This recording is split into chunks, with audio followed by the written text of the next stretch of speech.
Hi, I'm Denise Simpson, a master life and leadership coach who helps women step into their authentic and feminine power so they can lead like visionaries, influence with grace, and create a legacy of contribution and service. You'll hear about real leadership clients with real problems, navigating their success in life, business, and career. If you're ready to become a masterful leader, then this podcast was made for you. So let's get started.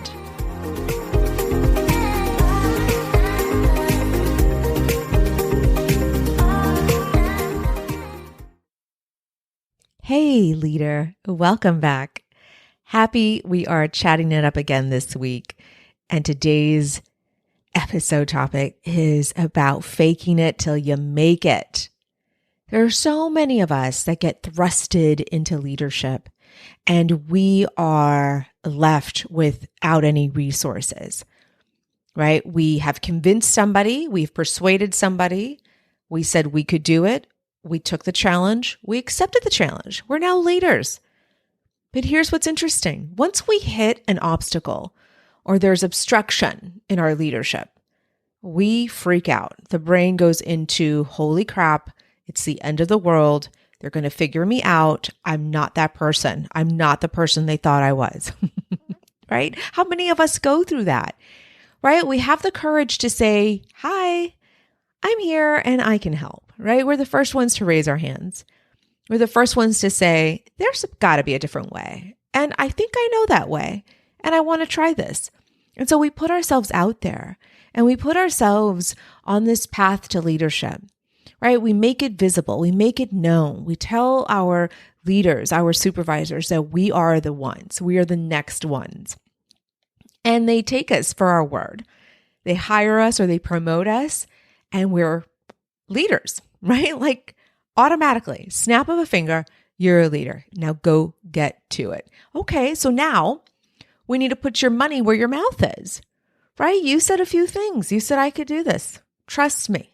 I am resourceful. I believe in myself and I believe in my employees, and I'm going to be the change that needs to happen here. I'm going to be the person or the catalyst to make change happen. I'm there. I was there many, many, many times. And so this idea of faking till we make it is we're faking it. We're telling people. We're pretending. Some of us are taking it a little too far. Telling people that we are the chosen one. Okay, I get it. But now, once you get promoted, it's time to show them what you got. So we can't fake it anymore. We cannot fake it. And this is why so many of us suffer from imposter syndrome. We suffer from, holy crap, we got the job. What now? Oh my gosh, they're going to figure me out. This is a fluke. This is just luck. What did I get myself into? How many times have you said those words in your brain or out loud? They're going to figure me out. This is that whole idea of imposter syndrome. Right? You work really hard on earning, on gaining, on achieving everything you need to get that job, right? Like that's for sure. Like that is something that is unquestionable. You did an amazing job to get where you're at. But once you get that job and you have an obstruction, it could be an employee, a difficult one. It could be a policy that is keeping you from making a clear decision. It could be the culture of your department or the region you oversee, right? A culture of stagnation, a culture of lack, name it, right? It's an obstruction to your leadership. So now we get to see what you're made of. Yeah, this is where your leadership identity comes out. This is where now you get to demonstrate your leadership. It's not all talk anymore. Now you get to show them your skills. You get to show them the strategies. You get to implement these strategies. You get to create connection with your employees. You get to help them believe in something bigger and greater than themselves. It's now time for you to show up. And a lot of us are stuck. So as soon as we hit an obstruction and we tell ourselves, whoa, now I have to come through. Now they're counting on me. What am I going to do? This is not what I actually signed up for, and now I'm freaking out. So the brain is going to present to you all of the reasons why you should not be in leadership, all of the reasons why it was a mistake for them to hire you or promote you into leadership. Your brain will present all of the evidence. It's going to scour your neurology. It's going to go back into memories, and you'll be surprised that little sneaky brain is going to bring things from your childhood, from your past, from what your mother told you or somebody, your teacher told you, right? I mean, how many of us were told, you're just not that great in math? Wow. But she is, your sister is, but you, wow, you're not. Like, what? What does it have to do with present day context? Like what's going on here? But that's what the brain is designed to do. It's going to pull from every deep, dark corner in your mind to present to you why you shouldn't be there, why you shouldn't go forward. And so what happens to some of us, we freeze, we stay in a frozen state. We don't know what to do. We spin in our wheels. There's a ton of overwhelm.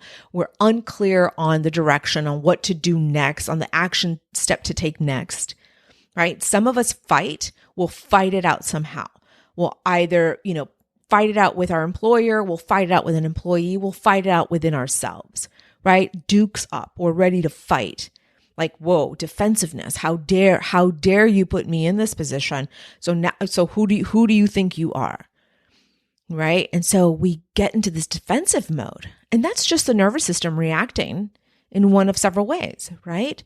We freeze, some of us, we fight, some of us, while some of us flee. We get the hell out of Dodge. We're like, you know what? This isn't what I was cut out for. This is not what I'm cut out to do. I got to go. Demote me, put me back into the trenches there. I'm not cut out to do this. Right? Some of us do that. We just flee. We're like, I'm out of here. I don't want to deal with it. I don't want to deal with any negative emotion. I don't want to deal with being found out. I'm out of here. Yeah, that's the third thing that you can possibly do in a situation like this. And the fourth thing is called fawning, as in a fawn, as in a baby deer, fawn, right? We are people pleasers. That's what fawning means. We get into this mental state of wanting to please so that we're not in trouble, so that someone doesn't see us as a threat. We want to, like a dog showing their belly, like, I'm not a threat. Look, I'm showing you my belly. I'm vulnerable. That's what fawning does. And so in this context of faking till you make it, and then when, stuff hits the fan, it's time for you to produce. It's time for you to demonstrate your leadership. You may be doing one of those four things, but that's natural because the brain will react in a certain way depending on how you are conditioned, depending on your patterns, depending on any previous trauma, right? Big T, little t trauma. Big T is like the major trauma that we've experienced, like abuse and other boundary violating activities. And then the small t is small trauma, like a conversation with someone that, said something negative to you and it's now anchored in you. So it's a smaller level of trauma, right? But the brain is going to react in a certain way. And it's really just your nervous system going, oops, okay. It's automatic. You're going to react in one of these four ways. And why I feel it's important for us to talk about this is because so many of us are caught in this context. We are caught in a circumstance like this. I want for you, dear leader, to not be caught unprepared. I want for you to prepare yourself with the tools that you need to be an exceptional leader. Yes, exceptional, right? Because they're not normal. This is not the norm at this point. I haven't gotten my hands on the millions of professional women in the workforce yet. So I want for you to think of your exceptional leadership. How will you be prepared when things like this happen? Because listen, there's ebbs and flows to your leadership, depending on the circumstances, depending on the external circumstances that are affecting the organization. Trust me, it'll affect you and your employees. I mean, think about what we're going through right now, right? A global pandemic. We're going through some very interesting things right now in our administration, and a lot of things that are affecting our supply and demand, our economy at this moment in time. And so it's important that we have the tools ahead of time so that we can plan for these challenges, so we can plan for the crisis, for the chaos that will ensue in times of hardship like this. Listen, you can't control the economy. You can't control government. You can't control your employees.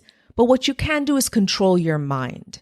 You can control your mind. You can control the skills that you develop as a leader and the strategies that you will implement every day.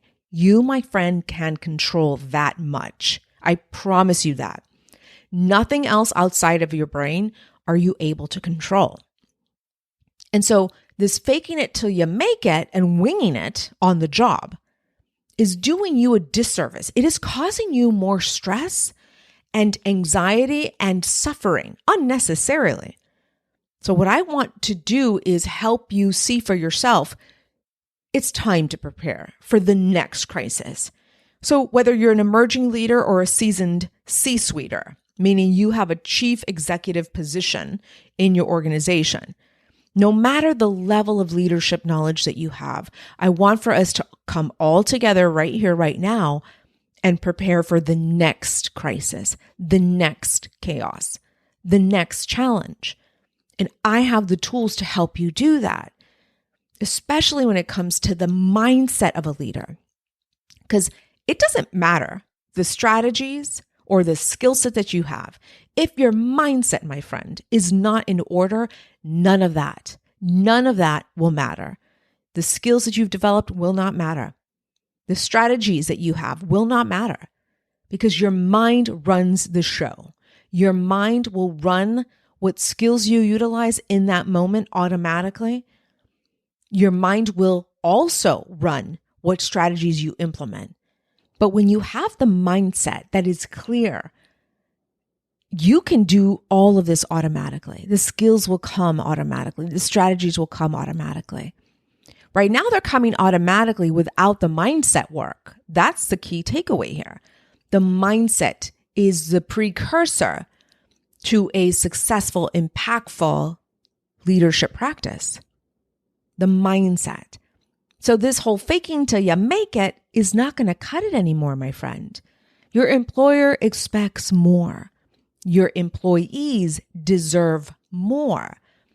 And you are ready. You are ready and eager. So let's get your mindset ready so that the next time you find yourself in crisis, you find yourself in an opportunity to learn through a challenge, you will have the mindset to get you out of any circumstance.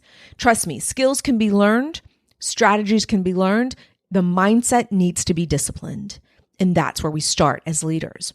So dear leader, we need to stop winging it, right? It's one thing to learn on the job, right? On the job training, that's fantastic. But what I want for you to do is look a little deeper into your development as a leader. Your organization should be investing in your professional development. Go knock on somebody's door and ask, is there a budget for professional development? I am a leader. I am a new leader maybe, or this is a new position for me. I'm looking for leadership training opportunities. What is in the budget to do that? Where can I get this training? It's time that we take ownership of our own development. Go knock on their door. And if they tell you, actually, we don't have a budget, then that's where you get to do some negotiating. And you get to influence or inspire or persuade someone in that office to set aside some money for your development. It is to their benefit to train you as a leader. And if they do not have that opportunity, they say, absolutely not, that's not even possible. Okay, fine.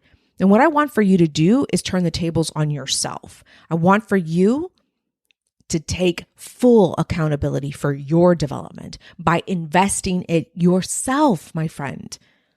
You invested so much in your formal education. Why are we not investing in your leadership training and development? Oh goodness, I cannot stress this enough, my friend. We are masterful leaders. We are taking ownership of our own development. We want to be better leaders. We deserve it, so do our employees. And it's time that we do something about it. So No more winging it. No more faking till you make it. It's really hard for me to say those phrases because although I've been there before, it's something that I don't stand for anymore. There's too much at stake. Don't leave your leadership to chance. No, if we can control our mindset and develop our skills and implementation of our strategies, why wouldn't we want to take ownership of that? We have full control of that. We do not have control of anything else, including our employees. So it's up to you, dear leader, to take full responsibility and control of what you can control. Oh, all right, my friend. I hope you found today's episode helpful. I bring these topics to you every week in the moment in real time. So if it's something that I'm dealing with, or perhaps it's something that my clients are dealing with, I'm going to present it to you because I'm not going to coach you on something that I've not experienced. That's my role, my duty, my obligation as a leadership coach to leaders like you. I come with full transparency and vulnerability. And again, I will not coach you on anything that I have not yet experienced myself. All right, my friend, have a fantastic rest of your week. I will be here to serve you again on our next episode. Take good care. Bye for now.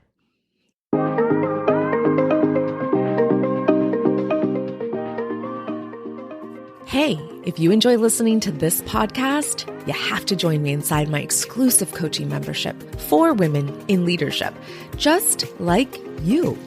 I want to help you become a masterful leader with the help of a community of the most powerful women on this planet. My membership is called Masters of Leadership. Yes, of course it would be called that. So whether you're a novice or a master, you have to join us. You're going to get the support that you need and deserve inside my membership. So head over to drdenisemsimpson.com/MOL. That website again is drdenisemsimpson.com/MOL. You deserve this, my friend. So join us inside. See you soon.